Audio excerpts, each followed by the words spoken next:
Welcome to the future, gentlemen. Or, more accurately, future time in German.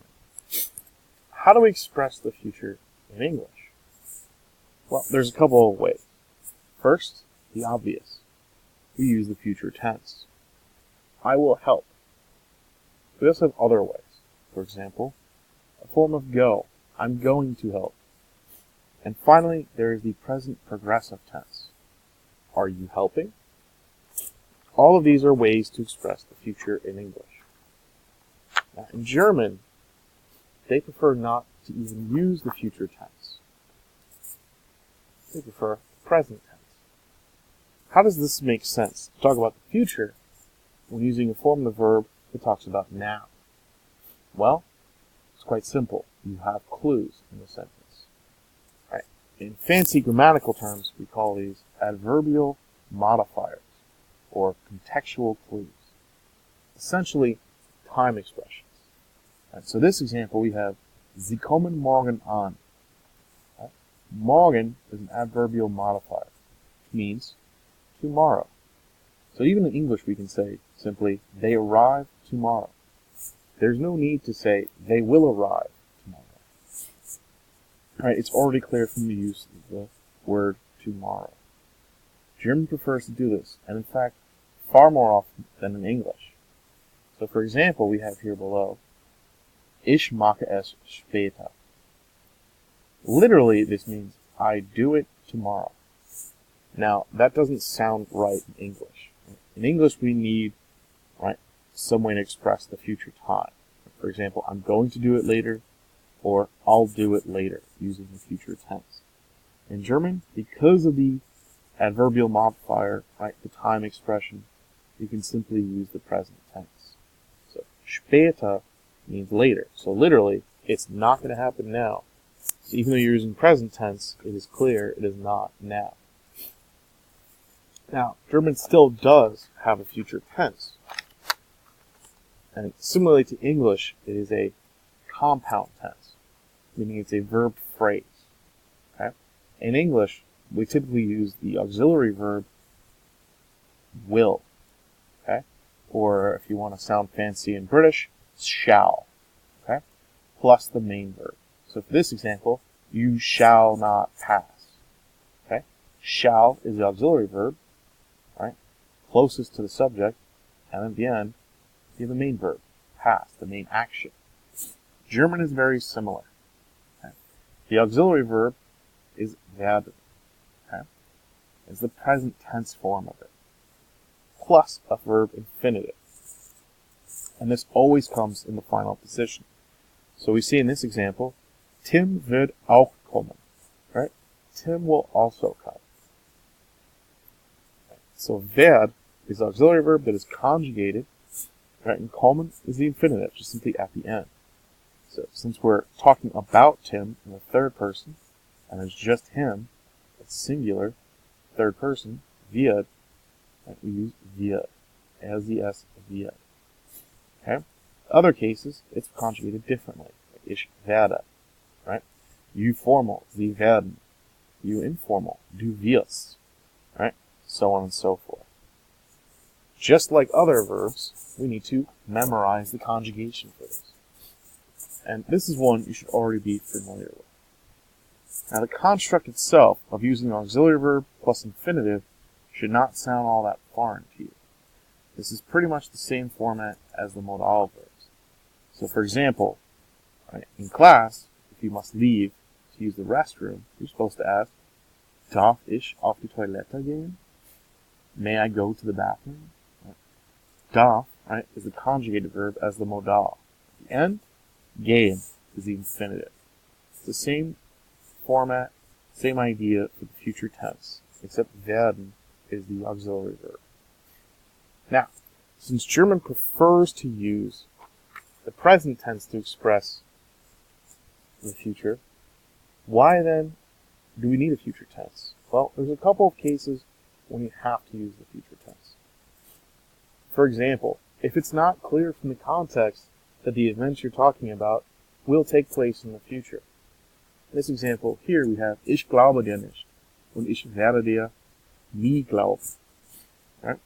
I don't believe you, and I'll never believe you. Right? So this idea of you're already talking about something happening now, so when you continue to talk about in the future not believing someone still, right, you need to have a future tense. Okay? So when it's unclear from context if what you're talking about is in the future, use the future tense. Also, right, you may have noticed in our examples, all the present tense future time expressions or sentences were about a soon to happen future event, right? Like später, later, morgen, tomorrow, right? So here we have Was macht Georg heute Abend? What is George doing today? This evening, excuse me. Right? That we leave in the present tense because it's clear from this evening, right, that is later, not now. Okay? But then what about distant future events? Okay? This other example we have here. Was wird wohl in 10 Jahren machen? What will he do? What will he probably do in 10 years? 10 years is a very long period of time, a decade. More than half your life, in fact.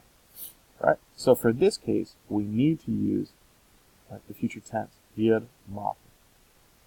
Another way is to express intention. Right? I want to do something, or I will do something.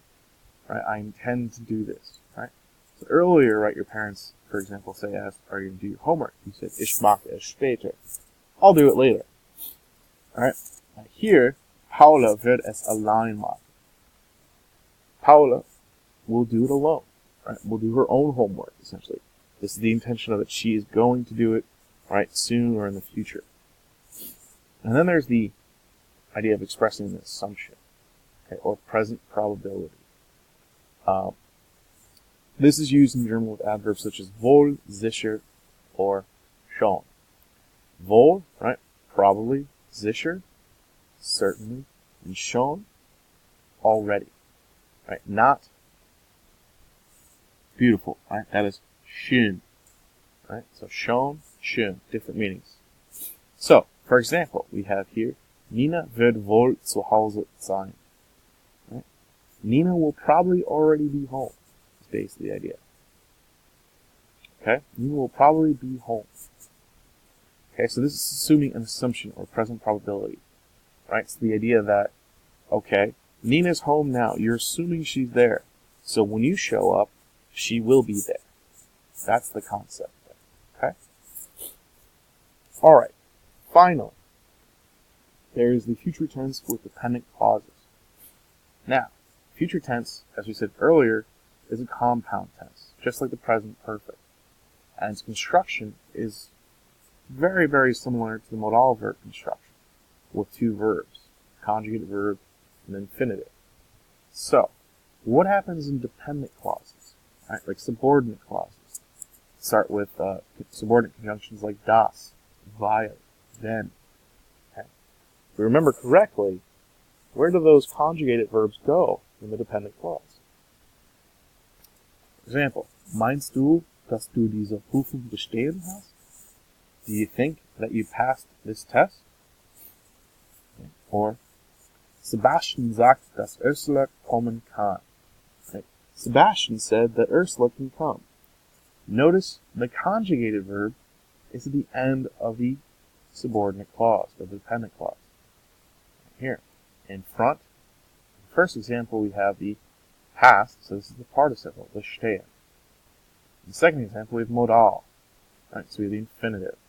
So, in this scenario, with the dependent clause, right, it goes after the infinitive. Right, so the conjugated verb is the last element. Future is a compound tense, like present perfect. Future is constructed pretty much the same as modal verb structures. How do we think we construct the future tense with dependent clauses? Well, if you guessed the same way, you're right. Okay? Meinst du, dass du diese Prüfung bestehen wirst? Right? Do you think that you will pass this test? Just like up here in the past tense, the conjugated verb went to the last position after the participle, right? In the future, wird went to the end, after the infinitive. Same thing, right? And the other example. Sebastian sagt, dass Ursula sicher kommen wird. Right? The conjugated verb goes after the infinitive. Okay? That is the future time and future tense in German. Please complete your worksheets now. Or rewatch the video if you didn't understand. And then complete the worksheet after understanding.